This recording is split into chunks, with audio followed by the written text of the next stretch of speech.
Yes. Yeah. I think he still has a couple of options to really work with, but it needs to work. Coincidentally, it needs to work well with Momo in the EXP lane, right? Because they could take the angle off, hey, let's jump into the back line. We're specifically targeting this Beatrix, or maybe looking to have a hero that can force out farmers to use that cult altar as soon as possible. Possibly thinking of a Song. that's an XP laner, yes. So we're looking at Momo more than rival. It's going. The solution can come from either. Exactly. And let's not forget the classic TODAK.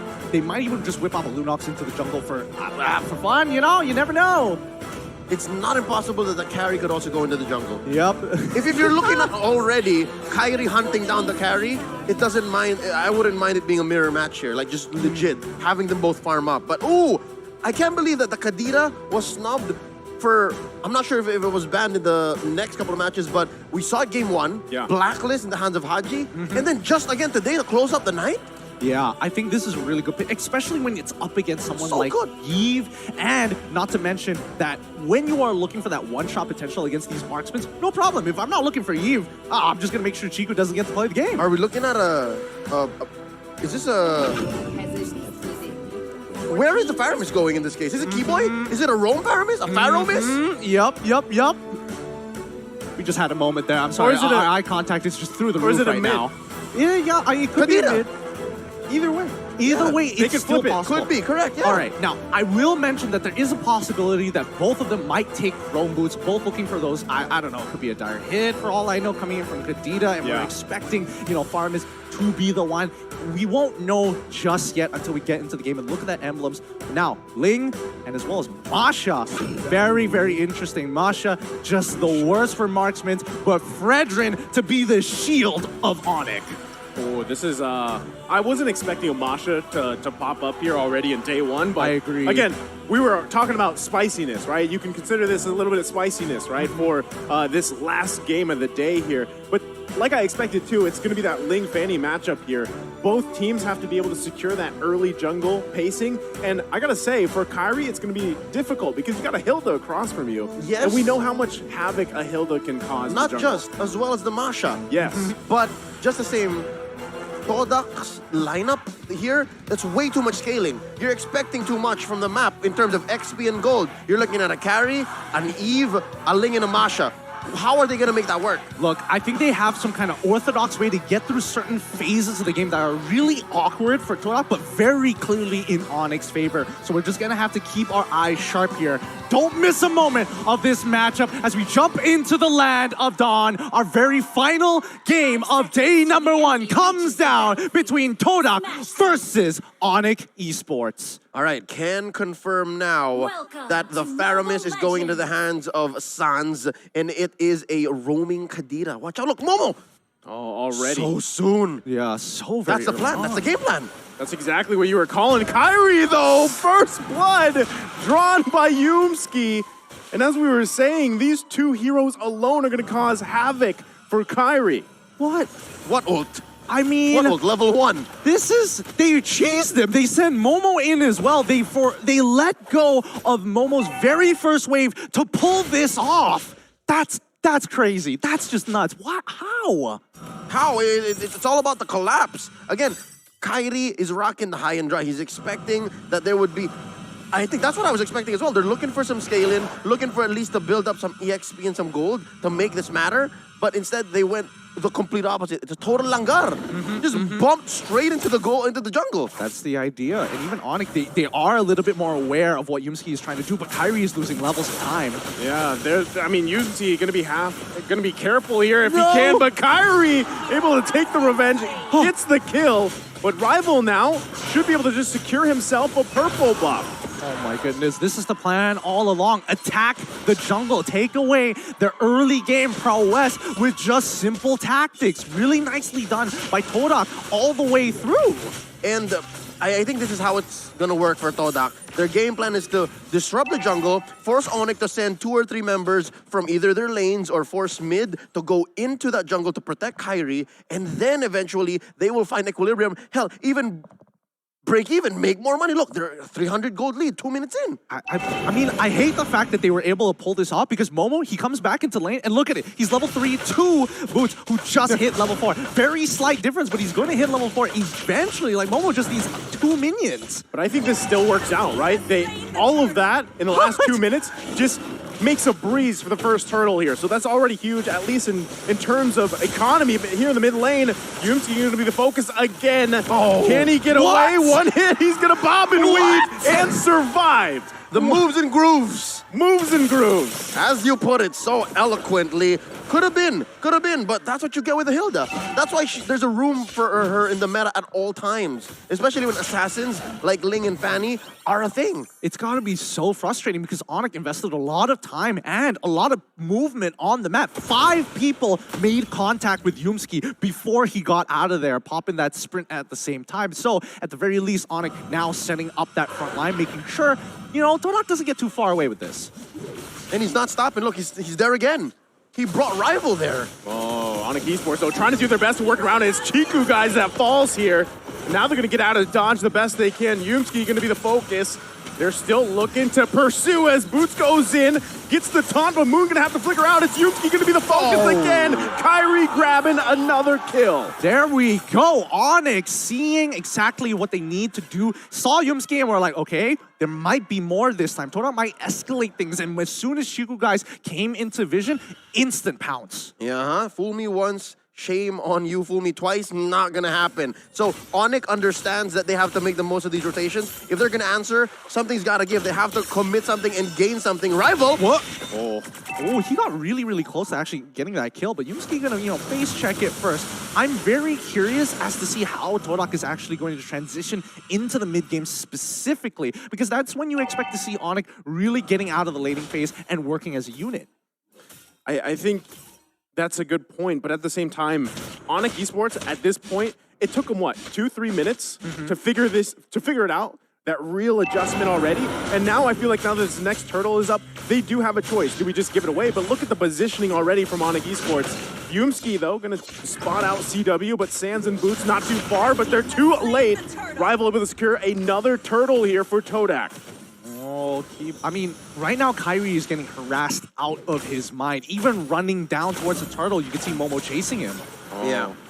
But as it is, TODAK is happy that this is how the early game has gone, despite having, you know, conceded a few kills. And if they get CW, the flicker in. Tempest of Blade's gonna come out. He survives though with that Cult Altar.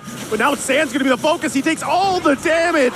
Moon grabbing the kill here under the tier 1, tier 2. That's what you buy with a hero like Moon, with heroes like Hilda and Masha on Momo and Moon's on Yumski. Again, Moon is, I keep mentioning Moon, he really hasn't left mid. Yeah, he really hasn't left mid. He's really accumulating the farm, and the rest of the team, including the side lanes, are pulling pressure, strangely enough. So that's how they scale up. You scramble the opponent so they can answer. Oh, no. Ooh. Close one. I was holding my breath. Yeah, same. So they can't answer on a conventional way, and then you just farm up. Look, it grew up to about 1,000 and change. Yeah, the bleeding has not stopped just yet, Yeah. but this is a comfortable position for Onic, right? They still can actually get to the later stages and look for that big fight in the mid game. However, keep your eyes, especially from TODAK, the 2 ones are carrying Moon, and as well as, Chiku, guys. Rival's not gonna die. Okay, he gets out of there. All right. Weapon swipe up my forehead real quick. I think it's still working out though, because Kyrie's behind in levels, right? Yep. He's level 7, Rival's level 9, and so objectively, you're gonna have that advantage already in the jungler. So if they can continue that on, this might be a clean take for TODAK in terms of turtles, as the next one's gonna be up in about 10 seconds here. But you can see them both fighting for space and position around that turtle pit. I was about to say, one key advantage that at least Onic has is TW is ahead. TW is getting a lot of items, building up, but wait, no, underneath mid. Kyrie once again pushed out of the jungle here. So just like that, it is going to be a clean sweep of turtles. Momo, though, Sans able to pick up a kill with that Stampede. And there could be a small win here, but Yumski gonna fall as well. Kyrie able to get the killing spree, another kill for him in the jungle. Yeah, but they do translate into a turret down bottom, so eventually the farm will still keep rolling. I was saying, CW farming a little better than Chico Guys, but we can't count out Chico Guys. Chico Guys just has that weird killer instinct, can come on any time, in any way. He can be 0, 6, and 2 and still carry from there. And especially when you're on a hero like Harry, that's definitely something you have to be very wary of, even if you're as tanky as Boots. Kyrie's still getting harassed as always, but it's tough with the composition that TODAK has. Momo is not going to let him have fun, and neither is Yumski. Man, and just like that, I mean, there's turrets going down here. Finally, the second one in the game, both having won. So they're going to be working around with that space here, but still focus on the mid lane. Both these teams have the tools they need to win these small skirmishes leading up to that first Lord of the game. Looking at the items so far, it's looking pretty good for the side of TODAK, but even then, Onic, as soon as they're getting their second as well as their third items, we'll see the table start to shift in their favor if TODAK loses that lead. Oh, look at this massive farm on both Rival and the Chico Guys. CW though, I was wrong. CW's not farming as well as much. This is the first time we're seeing the item builds, and he just has Blade of Despair. That's trouble. Well, to be fair, he did get dove twice, one having to break his flicker, the second to death. So forcing him home. So yes, he's saving himself, not many deaths, but he's not staying in lane as long as much as he should. Yeah, the economy's not looking good. Oh, CW gonna have to flicker out to survive that. So still, total control here from TODAK on Onic Esports' purple buff, and just making it hell here for Kyrie to even get any buff. And the poking back and forth. Now it looks like TODAK's gonna go ahead and focus on the mid lane. The flicker comes in. Boots, though, working on Chico Guys. Can't get him as he falls here in the tier 1. Sand's gonna flicker out too. Turret falls down, though. Kyrie trying to unleash, able to pick up a kill, make it a double as Momo falls as well. Already, the tables are slowly starting to turn. The gears for Onic Esports, making it so much more of a problem for TODAK. Boots, the shield of Onic right now, must keep TODAK in check. So here's what's gonna happen. If Onic continues on this path, there is a window wherein they are ahead. There is a window wherein they will say where the fights happen and how they happen. But eventually, TODAK is gonna have Yumski and Momo just diving up front, possibly Momo having his third Guardian helmet, and then he can just one-hit CW. Hell, maybe even one-hit Kyrie. It's that scary when we get into the late game. So I'm guessing there's a time frame of maybe about 4 or 5 more minutes before that can happen. I think that's good timing as well. And you gotta point out the fact too, Rival has just had a chill game. This is the most comfortable probably game you can have on this link, right? You're 0-0-0, almost 10 minutes in the game. You're gonna be able to work on these objectives the way you want. Meanwhile, it's the polar opposite for Kyrie. 5-1-1, but he's 3 levels down. Yeah. But it's a good recovery though, given the early game, what happened in the first 2 minutes.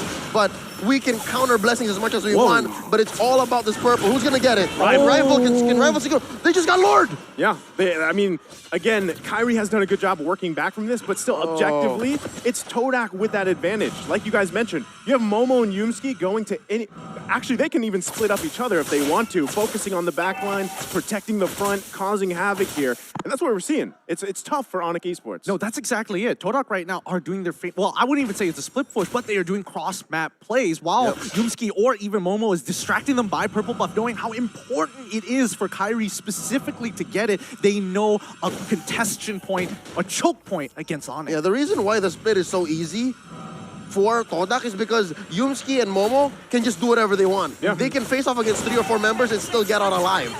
So that's why all the rest of the members of TODAK are still farming elsewhere. And they're pushing hard. They're gonna get that taunt off, but still it's only a turn that goes down. Kyrie from the backside though, can't get a kill. It was almost there, but he's gonna fall here. Boots though, gonna fall as well. Chico Guys taken out, but it's a 1-for-3 trade. And now TODAK knocking on the door of Onic Esports.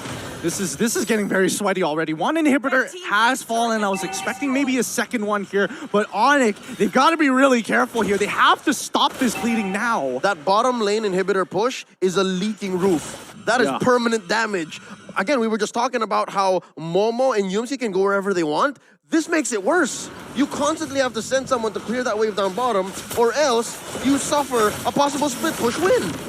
boy. But once again, yeah, again, this contention fight, these high-intensity areas. Purple buff, Lord right now, and I'm guessing that TODAK wants even more. They're going to start going for the orange. I wonder if, like, how many purple buffs Kyrie has actually been managed to get this game. That's actually a really good point. I don't know if that's the first one, maybe it's the second, but he hasn't had many opportunities to take it. So finally, but still, even 12 minutes in the game, you can see how much pressure is being put there on that crucial buff here for Onic Esports.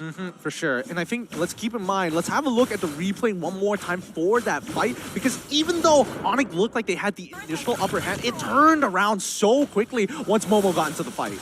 Very key. Watch where Chico Guys is and how many heroes from Onic he had on him before he eventually died. But do the math, folks. Do the math. 1 for 3. Take that trade any day. Any day for sure. But TODAK, with a 5.5K lead here, it's only going to be fruitful for... Whoa! Yo, where did half of his life go? I mean, he is 5-2-2. He has high and dry. Correct. Right? And then Rival was alone, so it makes sense. But like, Rival's got like 10K on Kyrie, who's like 3K down, and he's you also know 2 what? levels ahead of him. Yeah, you're 2 levels ahead. I would imagine you would do like a quarter at the very least. Could be the items. And again, I didn't see where Kyrie came from. He was going at full speed, but could also be a factor as to how much damage he was dealing. Oh boy. All right. And then these Lings, they don't build any defense items at all. Oh, that's a good point. That is a good point. Just pop them, glass cannon. Well, let's see whether the glass cannon is going to be enough for this interaction. Yet again, purple buff going to be choked out here. Onic Esports still fighting for it, but it's going to ultimately be taken away. Momo and Yumski doing exactly what we painted the picture here. Yeah. Keyboy, though, waiting patiently, because now that the Lord is up, this could be a crucial pickoff if Keyboy can find it, as he waits patiently in that bush for now, but TODAK not even going to enter that area. Oh my goodness, is somebody going to check it? Can he get hit? Rival's going to be thrown. Gets the Tempest Blades out. And now Keyboy's going to be the one punished You're here. kidding. What a play coming out from Rival. You're kidding. That didn't one-shot him. What's going on? He had everything, even Magic Worship. He played it perfectly. At this point, Keyboy hasn't really farmed up, couldn't stay in the lane, get the XP, get the gold that he needed. He just could not. And you're looking at Rival who's at level 15, level 14. Keyboy's at 11. Just the base stat growth just made the difference. It really did. And I mean, right now at the 42K mark, they are clearly at an item power spike against Onic, who is at 37. They just need a little bit more time to catch up. But with this Luminous Lord, I don't know. We're expecting to see at least another inhibitor turn, or at the very least, a 5v5 fight. Yeah, I think, you know, as this Lord marches down the bottom side, Onic Esports is still, even with this defense, they're going to have their work cut out for them, because what you're seeing is just engage after engage. And Keyboy, I mean, look how tanky Yusuke is. He is going to get dragged with the Stampede here behind enemy lines, but should be able to bob and weave out of there. They do lose that mid-turret, though. They're not even going to wait for the Lord here, as TODAK is into the base of Onic Esports. Lord has made its way to the base. They lose that mid lane. And now they're going to lose more resources here, but Momo doing exactly what he needs to do. Kyrie trying to poke down anybody that he can. Lord should go down shortly. They might look to end it here. It's still hitting the base. Tempest of Blade's going to be popped. Yumski, though, quite low. And for now, Onic Esports able to hold on. World-class defense coming up from Onic Esports. Incredible. Oh, run, Moon, run. And what a clapback. 3 for 2, and Onic is still breathing. So exactly how did that happen? All right, first up, I think Boots got a solid taunt and put down the members of TODAK to a very acceptable level for Kyrie to clean up. Plus the pulls from Sans, who actually is doing great. I'd like to see what Sans is building here. Again, the replay coming up in just a couple seconds here. They were underneath the crystal, so best believe there was a lot of free turret hits, right? So here, look, watch Boots, watch Boots. Oh! Got her Appraisal's Wrath. You're right. The Appraisal's Wrath really making the difference, chunking out a lot of the members. But even prior to this, the fact that they were pulling the Lord's attention to minimize its damage on the crystal, that was key. All the difference. That was key. Oh, they're still going to be going for it. It's CW, though, that falls here to Yumski. Now Rival on the hunt for Sans. Can he grab the kill? Gets the Cold Altar down. Tempest Blade's going to be popped here, and it's Chiku, guys. Taking out Kyrie. Going to flicker in and gets Keyboy as well. TODAK is looking to end the game here in a huge match for Onic Esports. And now they're going to wait for that wave to come in. Rear World Manipulation going to come down. Boots trying to do his best to stall out. But now the wave's going to be charging in. TODAK looking to end the game. Rival focusing on the crystal, and that's it. TODAK takes the game against Onic Esports. Now